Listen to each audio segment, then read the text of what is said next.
आज का दिन यहोवा ने बनाया है, हम उसमें आनंदित हो, आनंदित हो।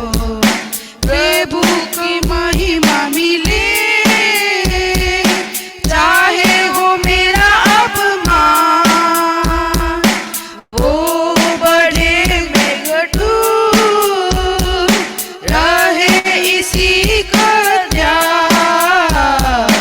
आज का दिन यहोवा ने बनाया है, हम उसमें आनंदित हो, आनंदित हो। आज का दिन यहोवा ने बनाया है, हम उसमें आनंदित हो, आनंदित हो। स्तुति प्रशंसा करे,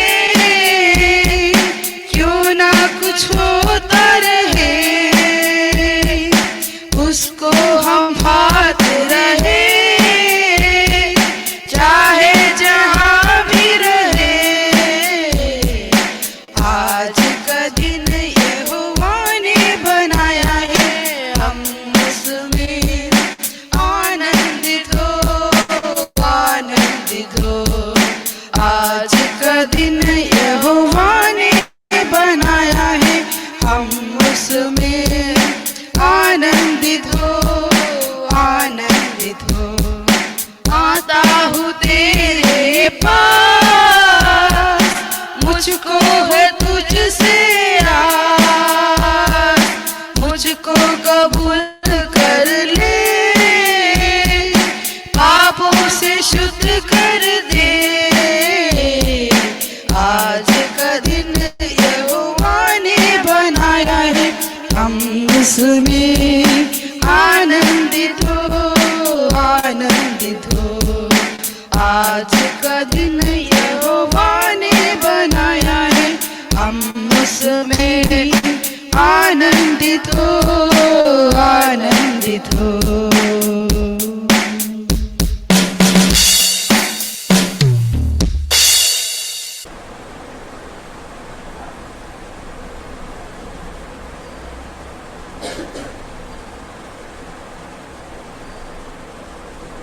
Thank you once again to this virtual platform to continue our studies from the book of Acts.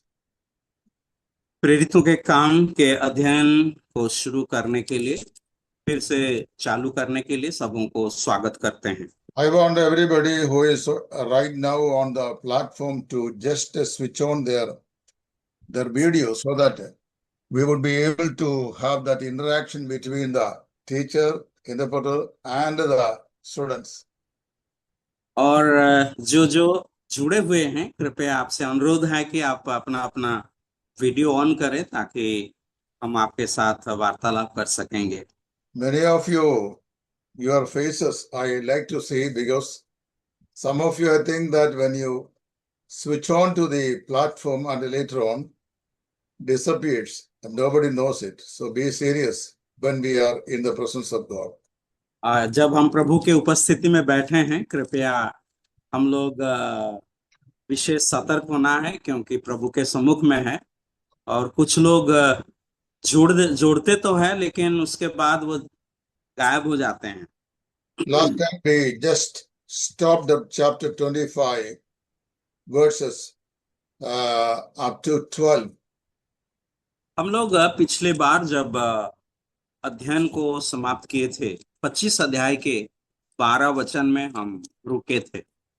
Today we will resume from verses 13 to 22 of chapter 25 leading to chapter 26 where Paul is standing before Agrippa. और आज हम 25 अध्याय के 13 वचन से लेकर 22 तक को देखेंगे। उसके बाद अग्रिप्पा के सामने पौलुस अपना स्पष्टीकरण देने के लिए जब खड़े हैं, उसके बारे में भी हम मनन करें। In this section, Paul perplexes Festus. यहाँ पर पॉल फेस्टस के सामने है, अग्रिप्पा के सामने है। Now the governor had a real problem in his hand because Paul was a notable prisoner before him. और राजा के लिए बहुत ही मुश्किल समय था, क्योंकि एक बहुत ही प्रमुख कैदी के सामने वो खड़े हैं। His trials involved the Jewish leaders as the whole nations. और यहूदी नेतागण जो इनका खिलाफ है, और ये सब मतलब पूरा यहूदी समुदाय इनके खिलाफ है, और इसीलिए उनका भी इसका सामना करना पड़ेगा। If Festus did the honest thing and released Apostle Paul, that he would anger the anger of the Jewish people. और फेस्टस ने क्या किया कि पौलुस को वहां से छुड़ाया, ताकि लोगों के या यहूदियों के क्रोध से वो बच सके। As a new governor to the state, he wanted their goodwill. क्योंकि एक नया राजा के तौर पर उनको, या शासनकर्ता के तौर पर उनको सही रीति से न्याय करना था। It seemed that this problem was solved with the coming of Agrippa and Bernice. और ये समस्या कुछ हद तक समाप्त हुआ जब समाधान हुआ जब अग्रिप्पा वहां पर आए। Agrippa was the son of Agrippa of Acts chapter 12, and Bernice was the older sister of Drusilla. और अग्रिप्पा को अगर हम देखते हैं, वो 12 अध्याय में जो राजा है उनका बेटा है, और द्रुसिला के बहन थी उनकी पत्नी। The Herodian dynasty had intermarried and lived in sin for years. Herod राजा के जो गोत्र के लोग हैं, सब अपने अपने कुटुंबी लोगों से विवाह करके पाप में जीवन बिताते थे। Festus did not give Paul's case right away in the hands of Agrippa, but he waited for the proper time. और फेस्टस ने किसी प्रकार का गलत संदेश यहाँ पर नहीं दिया, और अग्रिप्पा सही रीति से इसका जांच कर रहे हैं। He explained the situation to Agrippa very well. और फेस्टस ने अग्रिप्पा को समस्या क्या है उसको सही रीति से बताया। And this approach undoubtedly appealed to Agrippa's pride. और ये निसंदेह रूप में अग्रिप्पा के जो घमंड था उसका उसी विषय को वो छूता है। Festus called the whole case a matter of superstition.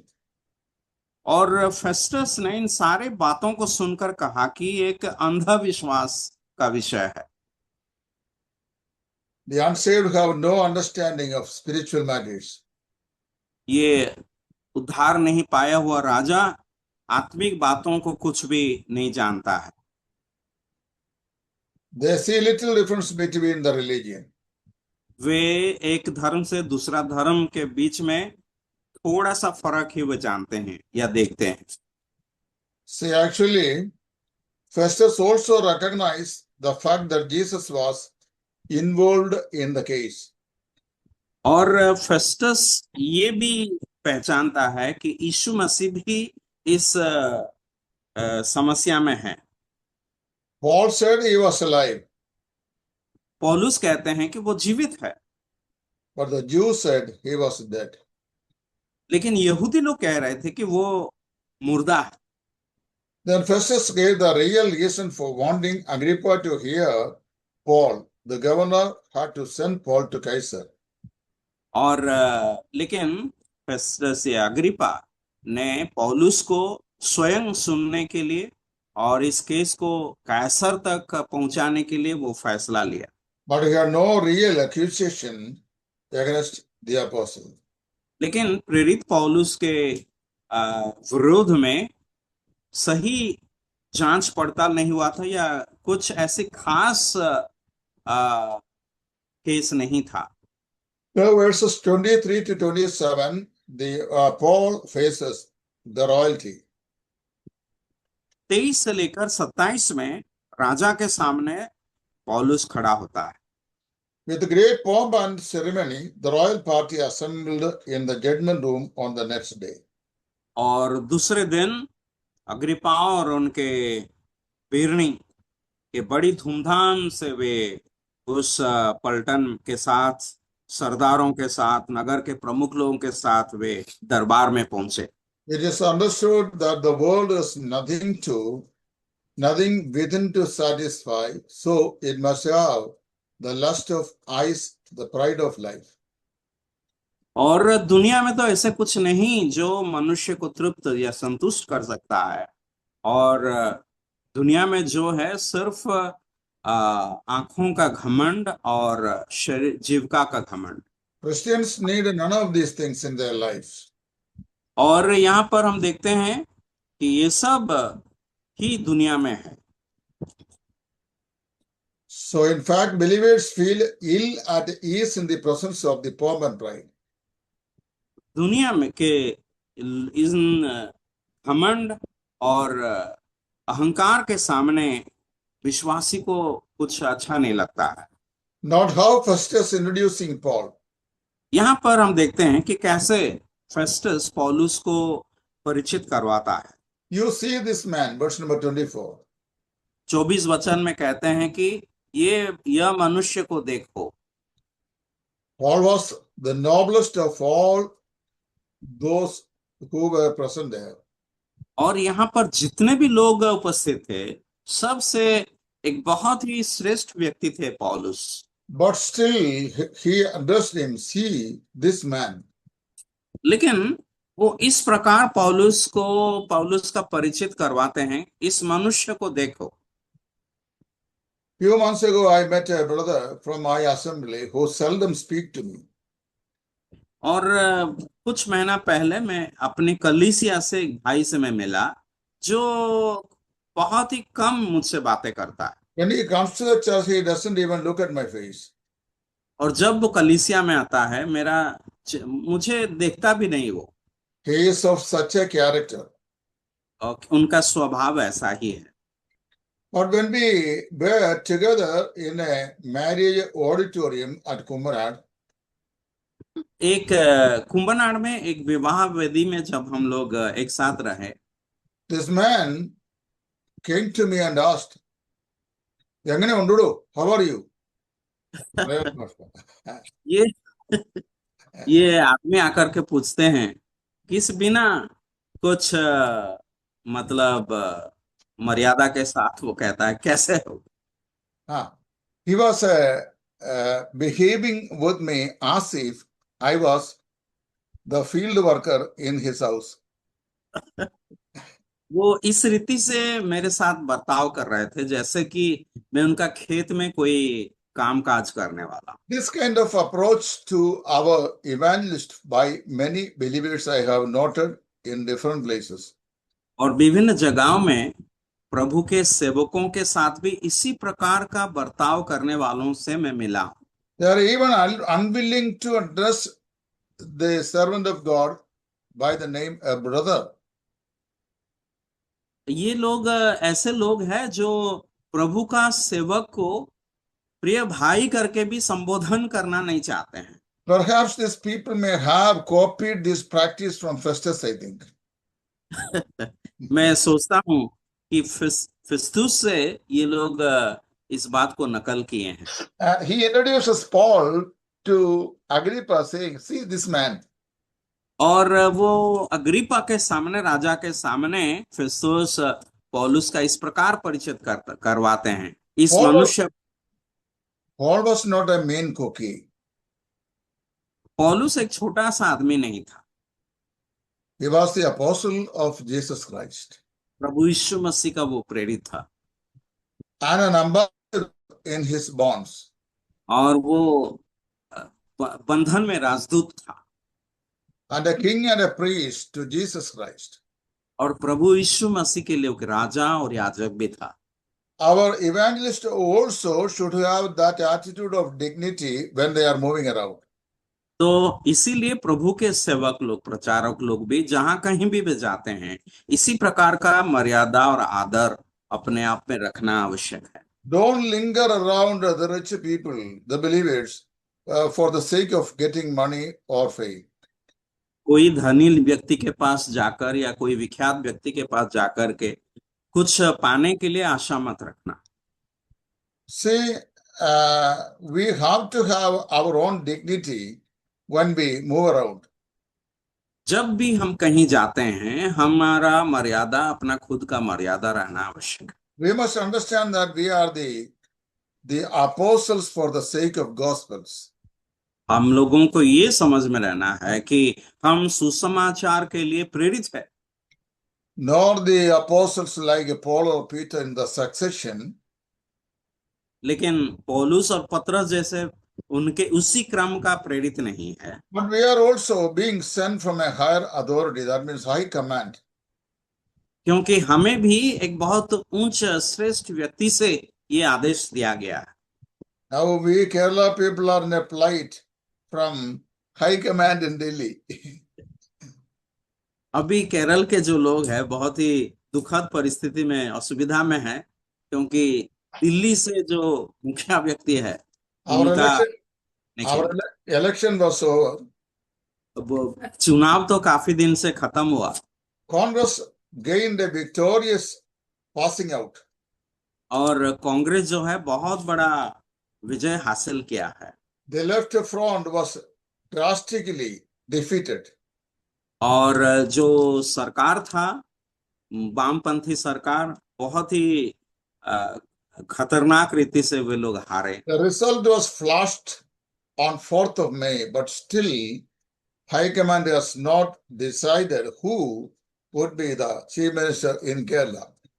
4 तारीख को ही, मई महीना का 4 तारीख को ही परिणाम आया, नतीजा आया, लेकिन अभी तक दिल्ली से जो मुखिया व्यक्ति है अभी तक नहीं बताया कि कौन वहां का मुख्यमंत्री बनेगा। There are 3 people on the line. 3 व्यक्ति मुख्यमंत्री बनने के खड़े हैं। One is the sitting AICC General Secretary and an MB in Delhi. और एक जो है राष्ट्रीय कांग्रेस अध्यक्ष है जो दिल्ली में है। Another person is a political veteran who was also Home Minister in the last government. और पिछले सरकार में जो गृह मंत्री था वो दूसरा व्यक्ति है। The other one was the opposition leader who in grassroots level who worked for the better result of the Congress. और तीसरा व्यक्ति जो है वो विरोधी नेता था और जो कि कांग्रेस के लिए बहुत ही मेहनत किया। Once the result was came out, the AICC General Secretary now wants to become the Chief Minister in Kerala. और जब नतीजा आया, जो मुख्य सचिव है दिल्ली में जो रहते हैं वो चाहते हैं कि वो केरल का मुख्यमंत्री बनेगा। He himself said before that sitting MPs need not to stand for contesting. और उसने कहा कि जो लोग मंत्री हैं वे लोग मुख्यमंत्री नहीं बनना है। There is a saying in Malayalam, I don't know how you will be able to understand if I say it. The she buffalo was in a birth pain, but at the same time the eldest calf want to drink some milk. तो मलयालम में ऐसे कहावत है, पता नहीं उसका कैसे तर्जमा हो सकता है, कि एक भैंस प्रसव पीड़ा पर है, प्रसव करने के लिए, बच्चा देने के लिए, जन्म देने के लिए, लेकिन जो भैंस का बच्चा बड़ा हुआ है वो दूध पीने के लिए चाहती है। See, this is the situation that we are facing now. और अब इसी प्रकार का स्थिति का सामना हम कर रहे हैं। Why did I say this illustrations? Because whether it is politicians or secular candidates or spiritual people, that we ought to have a clear-cut understanding of our own stand, who we are. और मैं इसीलिए इस बात को कहा कि हम लोग संसार के लोग हो या प्रभु के लोग हो, खास करके प्रभु के सेवक के लोग, हमारा स्थान, हम कौन है, इसका सही परिचय हमें रखना है और देना है। We are the ministers of Jesus Christ. हम प्रभु यीशु मसीह के सेवक हैं। Not only that, केवल उतना ही नहीं, the Bible says that we are ambassadors of Christ. प्रभु का वचन बाइबल हमें बताती है कि हम राजदूत है, प्रभु मसीह का राजदूत। An ambassador is not a mean person. एक राजदूत जो होता है छोटा व्यक्ति नहीं है, Who is a person who is representing politically the one country to the other country. और एक राजनीतिक तौर पर देखा जाए तो एक राजदूत वो है जो एक देश का प्रतिनिधित्व दूसरा देश में करता है। We are ambassadors of Jesus Christ to this world. हम संसार में प्रभु यीशु मसीह का राजदूत है। Moreover, we are kings and priests of Jesus Christ. उतना ही नहीं, हम प्रभु यीशु मसीह के राजा और याजक भी है। See, Paul's trial was similar to Christ in that all the people involved admitted that he was not worthy of death and should have been released. और पौलुस का जो मुकदमा यहाँ पर चल रहा है, प्रभु यीशु मसीह के साथ भी जो हुआ था ठीक उसी तरह का हम देखते हैं, क्योंकि वहां पर जितने भी लोग हैं जो न्याय करते हैं वे इस राय को सुना रहे हैं कि वो मरने का योग्य कुछ नहीं किया है। Captain Lysias admitted that Paul had done nothing worthy of death. 25. नामक जो सेनाध्यक्ष था उसने भी कहा कि पौलुस मरने लायक कुछ नहीं किया है। Festus also said that he had no case against Paul. और फेस्तुस भी इस बात को कहा कि पौलुस के खिलाफ किसी मुकदमा नहीं है। And he answered, how can I send a prisoner to Caesar if I have no crimes to accuse him of committing? और इसीलिए वो कहते हैं कि अगर एक व्यक्ति किसी दोष में प्रमाणित नहीं हुआ तो मैं कैसे उसको कैसर के पास भेजूंगा। At this point, Agrippa gave Paul permission to speak. और इस समय अग्रिप्पा राजा जो है पौलुस को अपना स्पष्टीकरण देने के लिए यानी कहने के लिए अनुमति देते हैं। And this is the background of chapter 26 wherein we are going to enter now. और ये है 26 अध्याय का पृष्ठभूमि जहां हम अभी प्रवेश करने वाले हैं। Paul's personal explanations. पौलुस Verse 1 to 23. स्पष्टीकरण 1 से लेकर 12 तक के वचनों में हम देखते हैं। Paul's hands were bound. पौलुस का उत्तर यहाँ पर हम देख सकते हैं। So when he stretched them forth, it must have been a sermon in itself.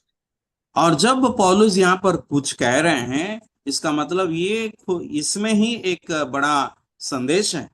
Here was a great apostle of Jesus Christ bound because of his faithfulness to Jesus. और यहाँ पर एक प्रभु का एक बहुत बड़ा प्रेरित यहाँ खड़ा है, लेकिन बंधन में है इसीलिए प्रभु यीशु मसीह के सुसमाचार के कारण। In Philippians 1:13 he said that his bonds were in Christ and were blessing rather than a burden. और पहला फिलिपियों के पत्री 1 अध्याय के 13वें वचन में पौलुस कहते हैं कि उनका जो बंधन है मसीह के लिए, वो जो कैद है वो हर जगह में फैल गया है। Not the polite manner in which Paul addressed the king. और बहुत ही सही तरीका से राजा को वो संबोधित कर रहे हैं। Though Paul could not respect the person, he respected his office. यद्यपि पौलुस उस व्यक्ति का आदर नहीं कर रहे हैं, लेकिन उस व्यक्ति जिस स्थान पर है उस स्थान का वो आदर करते हैं। Unlike Apostle Paul, that days in which we are living also, we cannot actually respect some persons for the sake of gospel, but still we have to be obedient to their office. अब भी हम जिस प्रकार माहौल में रहते हैं, हम किसी व्यक्ति का आदर नहीं कर सकते हैं व्यक्तिगत तौर पर सुसमाचार के कारण, लेकिन वो जिस पदवी पर है उसका हम आदर करना जरूरी है। Agrippa was an expert man in matters related to the Jewish community. Agrippa ऐसा व्यक्ति था जो कि यहूदी समुदाय के जो परंपरा रीति रिवाज से वो बहुत ही परिचित था। So Paul felt that he would have a fair, intelligent hearing before him. और इसीलिए पौलुस ये उम्मीद किया कि वो जब कुछ कहेंगे वो सही रीति से उसे समझेंगे। Paul's personal defense and explanation can be summarized with the several key phrases. और पौलुस अपना स्पष्टीकरण जो देते हैं उसको कई रीति से हम विभाजित कर सकते हैं। Verses 4 to 11, Paul says that I lived a Pharisee. 4 से लेकर 11 तक के वचनों में पौलुस कहते हैं मैं एक फरीसी के रूप में जीवन बिताया। Comparing this portion with Philippians chapter 3, we can have added information about Paul's personal background in the Jewish region. और इस भाग से के साथ मिलाकर फिलिपियों के पत्री 3 अध्याय से अगर हम देखेंगे तो इसका पौलुस फरीसी के रूप में क्या क्या कहते हैं उस सब को हम समझ सकते हैं। So famous was Paul as a young rabbi that he could say that all the Jews at Jerusalem knew his life. एक तो पौलुस इतना प्रसिद्ध व्यक्ति था, विख्यात व्यक्ति था, एक जवान रब्बी के रूप में या यहूदियों का गुरु के रूप में कि अपने बारे में उतना अच्छे से बातें कर रहे हैं। Because he was studying or he was researching the law of Moses under the foot of Gamaliel, then क्योंकि chancellor of the Hillel University of the Jews. और यहूदियों का हिलल विश्वविद्यालय जो है उसी में गमालियल के अधीन में वो व्यवस्था मूसा का व्यवस्था का अध्ययन कर रहे थे। Such a great rabbi was he. और वो इतना बड़ा गुरु था यहूदियों का।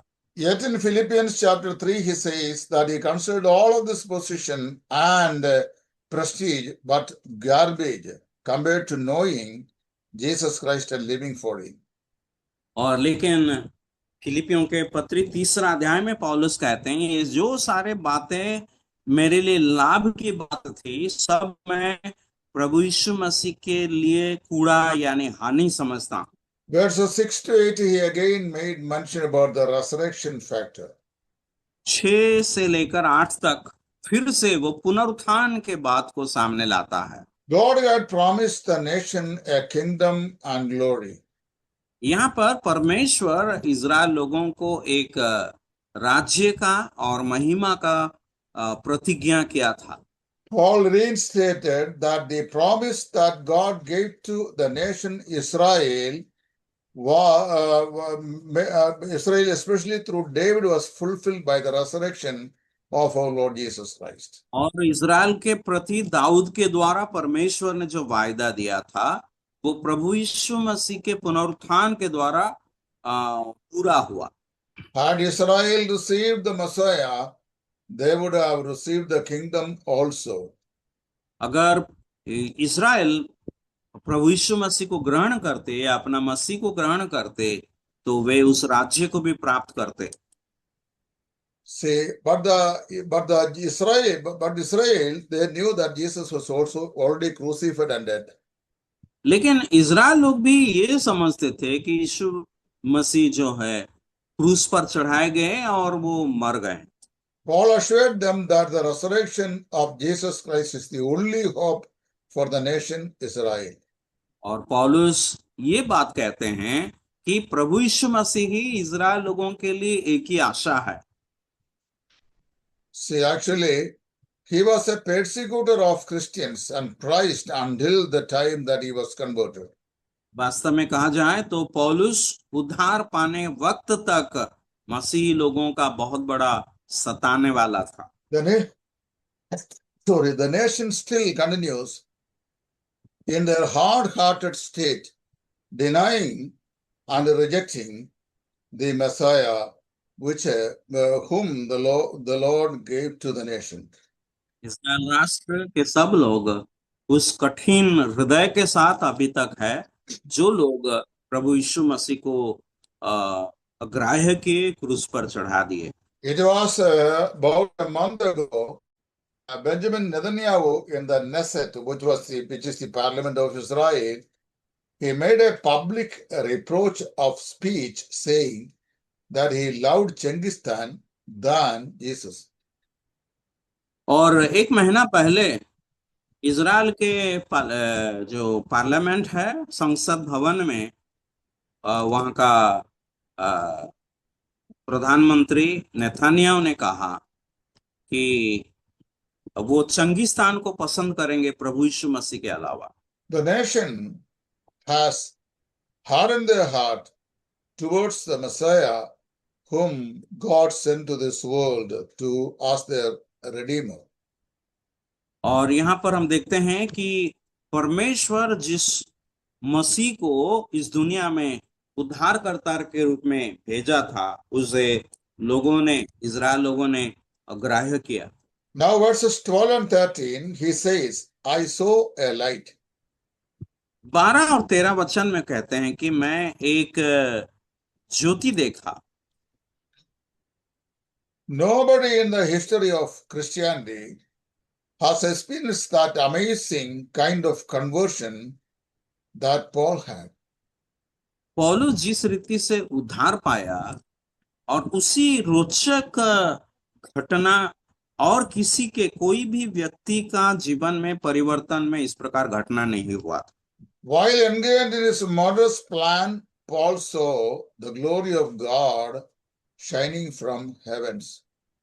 और यहाँ पर प्रभु यीशु मसीह का उस महिमा स्वर्ग से उसके ऊपर चमका। Certainly he was in spiritual darkness till this time.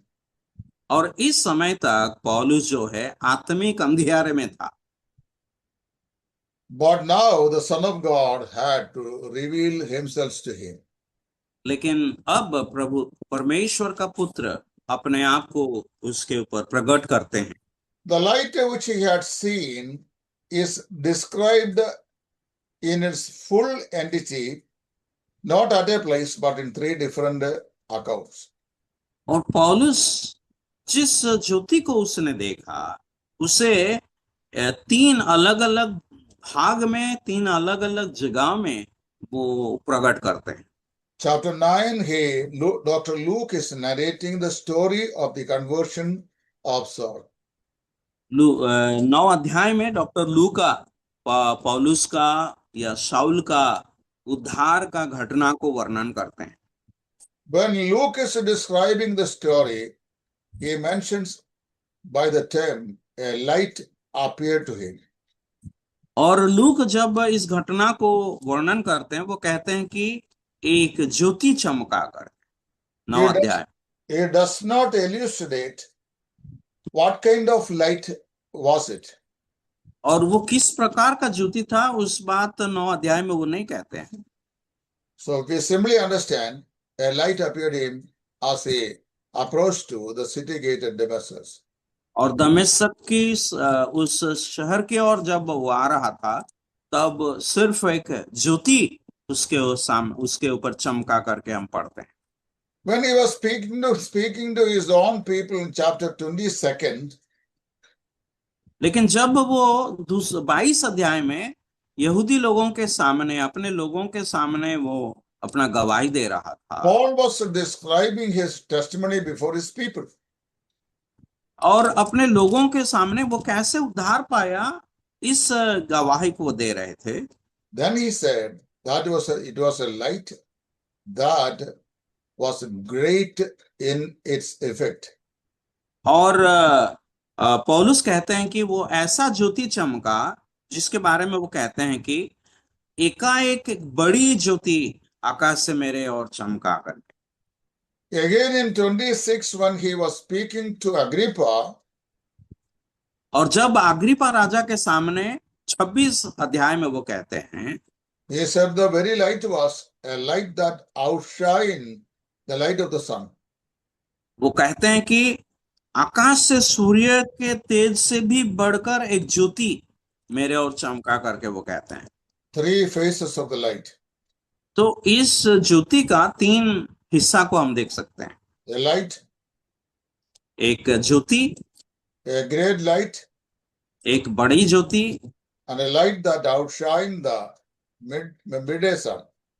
और तीसरा, दोपहर के समय आकाश के सूर्य के तेज से भी बढ़कर एक ज्योति, beyond which no person can experience the light and the glory of God.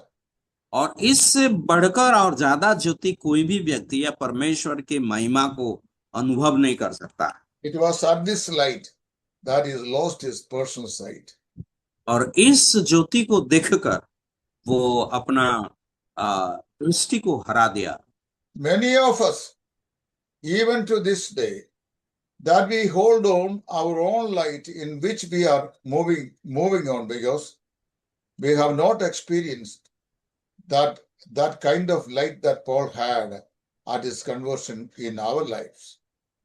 पौलुस ने जिस ज्योति का सामना किया अपने उद्धार पाते समय, हमारे जीवन में इसी प्रकार का ज्योति को हमने नहीं देखा जब हमने उद्धार पाया, और इसीलिए हम खुद का ज्योति लेकर के चलते हैं।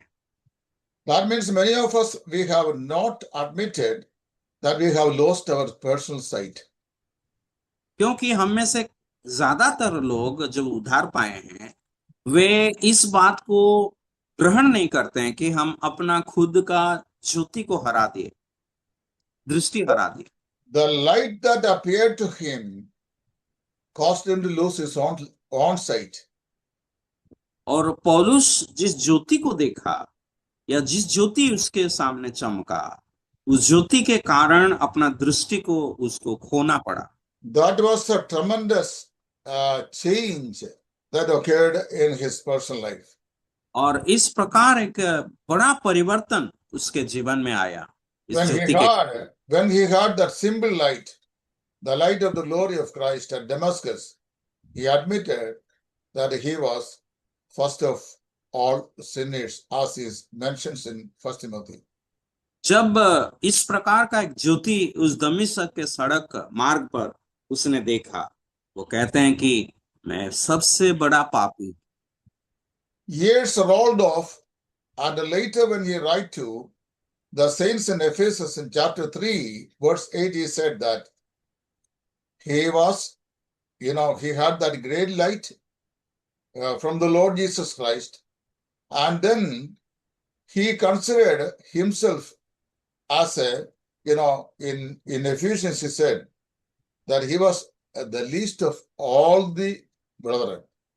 और 3 अध्याय एफिसियों के पत्र 3 अध्याय के 6वां वचन में वो कहते हैं कि जितने पवित्र लोगों में सबसे मैं छोटा हूं करके।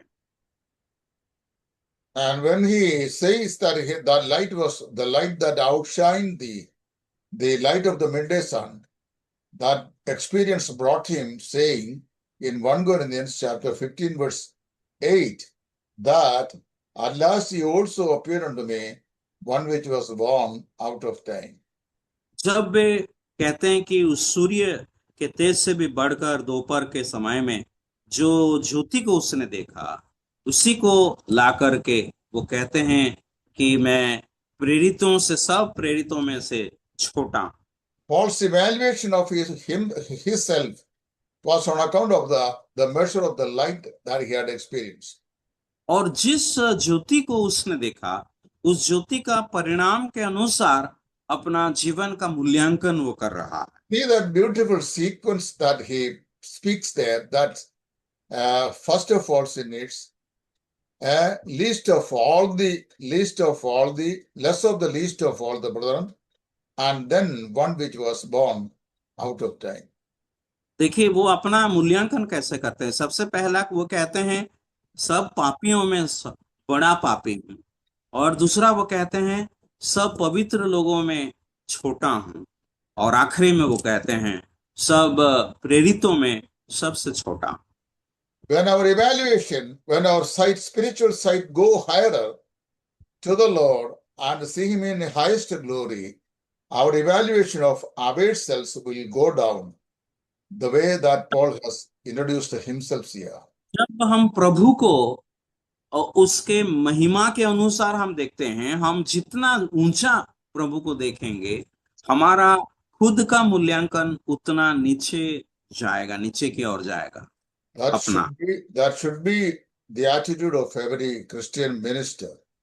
और हर एक प्रभु के सेवक का रवैया ऐसा होना आवश्यक है। We notice the divine humility that God had implanted in his life. तो हम देखते हैं परमेश्वर जिस ईश्वरीय महानता उसके अंदर डाले थे उसे हम देखते हैं। Such a person was Apostle Paul. और ऐसा एक व्यक्ति था अपोस्तल या प्रेरित Now, पौलुस। verses 14 to 18, he says, I heard a voice. 26 अध्याय के 14 से लेकर 18 तक हम देखते हैं, वो कहते हैं कि मैं एक आवाज सुना। Word of God is what convicts and converts a soul.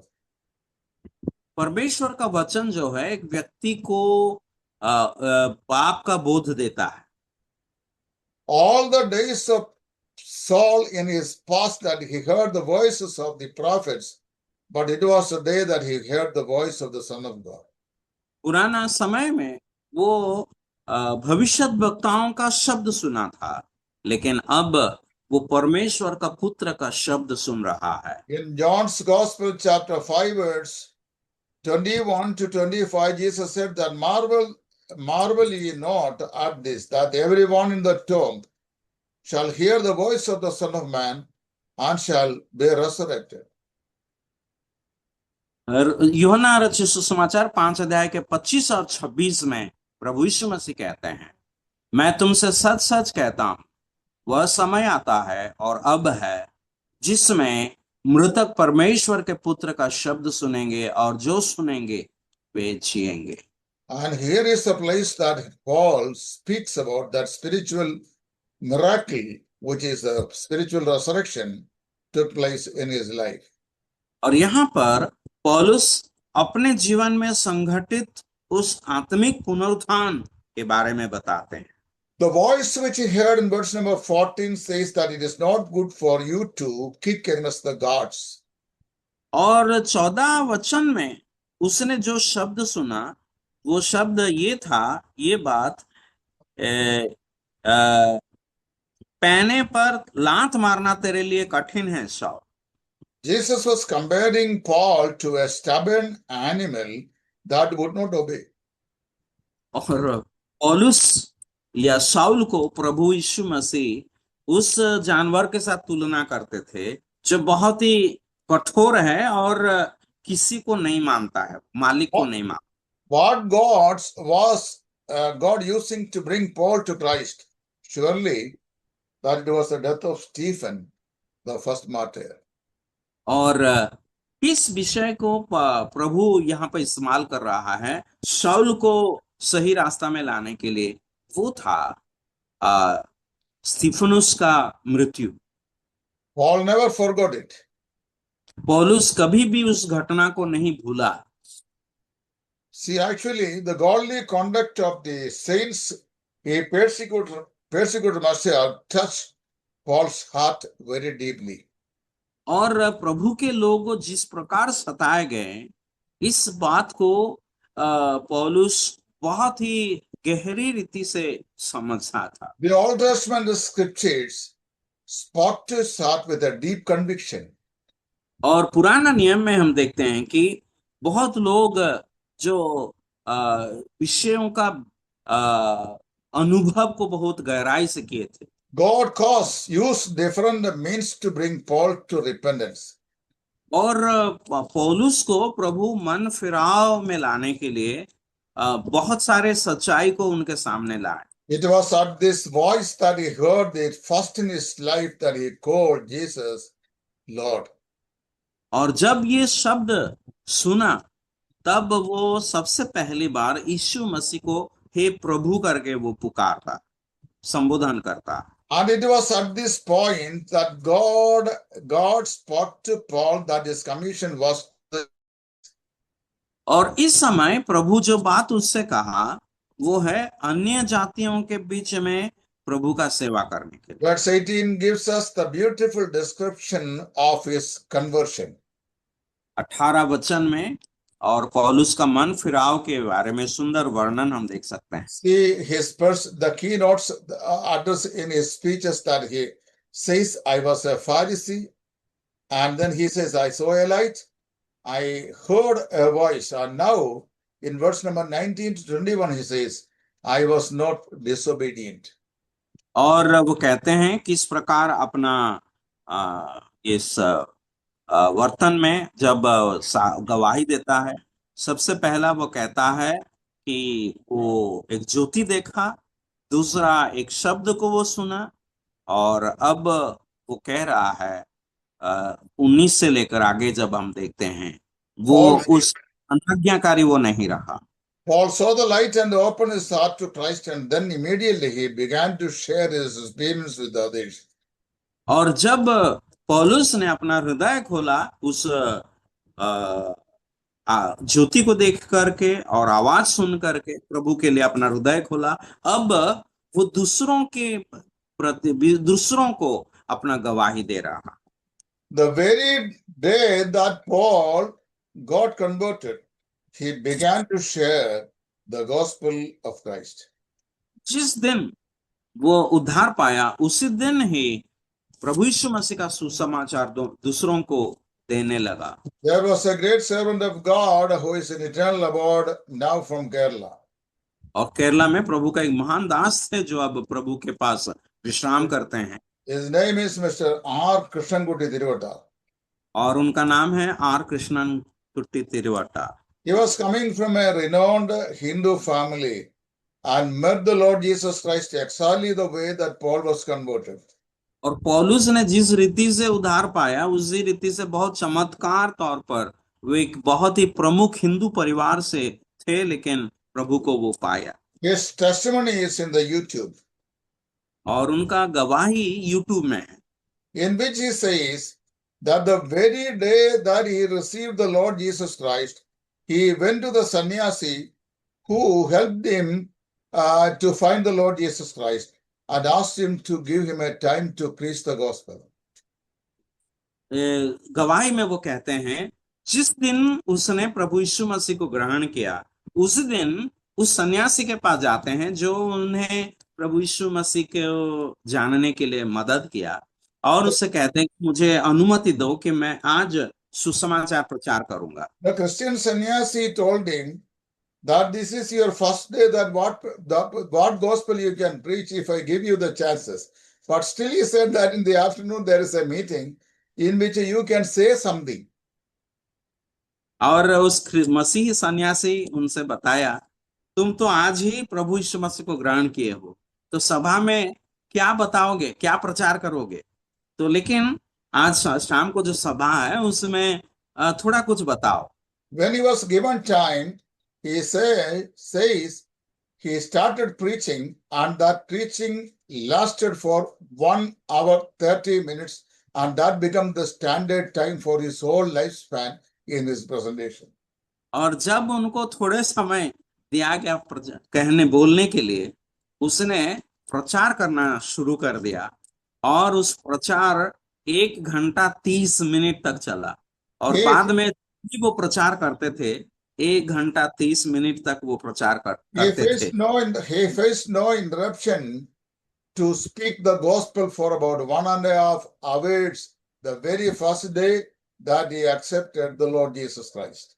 प्रभु यीशु मसीह को ग्रहण जिस दिन किया उसी दिन 1.5 घंटा प्रभु यीशु मसीह का प्रचार करने के लिए किसी प्रकार का रुकावट उसने सामना नहीं किया। And this was the same with the Apostle Paul. और पौलुस के साथ भी यही हुआ था। And then verse number 22 to 23, Paul says, I continue unto this day. और पौलुस 22 और 23 वचन में कहते हैं, आज तक मैं उसी काम को कर रहा हूं। These 5 phrases, that means I am a Pharisee, I saw a light, I heard a voice, and I was not disobedient, and I continue unto this day, summarizes the life of Paul and the life of any sinner who has trusted Jesus Christ, seek to serve him. पौलुस का जीवन हो या किसी भी पापी का जीवन हो जो प्रभु यीशु मसीह को उद्धारकर्ता के रूप में ग्रहण किया है, वो पौलुस जो 5 बातें कहता है कि सबसे पहला वो कहता है मैं एक फरीसी हूं, मैं एक बड़ा ज्योति देखा, और तीसरा एक बड़ा शब्द सुना, और मैं प्रभु का वचन का अनाज्ञाकारी नहीं रहा, दर्शन का अनाज्ञाकारी नहीं रहा, और आज तक उसे प्रचार कर रहा हूं। Here I stop today's class, and God willing, we will resume it by next week. और यहाँ पर मैं समाप्त करना चाहता हूं, प्रभु की इच्छा होने से अगला बार हम अगले सप्ताह इसे आगे बढ़ाएंगे। May God bless you all. परमेश्वर आप सबों को आशीषित करें। Thank you. Thank you sir.